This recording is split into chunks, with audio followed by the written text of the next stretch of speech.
When it comes to the Marvels, Marvel Studios has had quite an uphill battle, and we know that according to many reports, behind the scenes there was a few issues here or there.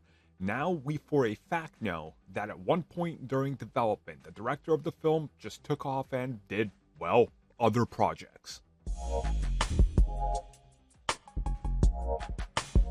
Director of the Marvels, Nia DaCosta, had some very choice words and comments when it came to talking about the Marvels.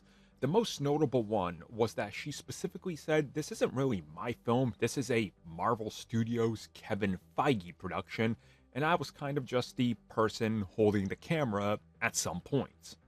We all were wondering, what exactly is she talking about? Well, per reports that have been confirmed, during the post-production of the film, you know, that part where you're cutting down the film, editing the film, and having input into what everything looks like, you know, that important thing after you shoot the film, yeah, she wasn't involved for a good duration of that, as she told Marvel Studios, "Look, I'm just going to go do some other projects because this is taking some time," and she did.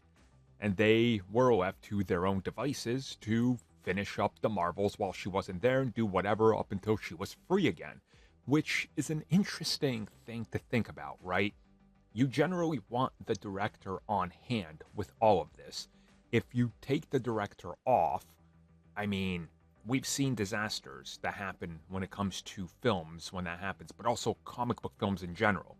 It happened with David Ayer, it happened with Zack Snyder, it happened in the MCU already with the early Thor films. I mean, the second Thor film is probably the most notable one because Alan Taylor was screwed over pretty massively in the editing bay, especially when it came to Joss Whedon's involvement. Speaking of him, Marvel did this literally to him in Age of Ultron, cutting out almost an hour worth of footage extra and 45 minutes that he wanted to keep in, but they forced him to remove it. So, not surprising, and sure enough, the films were just talking about right there were all affected in terms of quality in the end. So it'll be interesting to see what comes of this and what the end result is, but make no mistake about it, it can't be good. It's, oh, Marvel, man, this has got to be one of those wake-up calls years for Marvel, right? Between this and Secret Invasion and what we're hearing about other things that were in production that no longer are, it just seems like they're hitting brick wall after brick wall.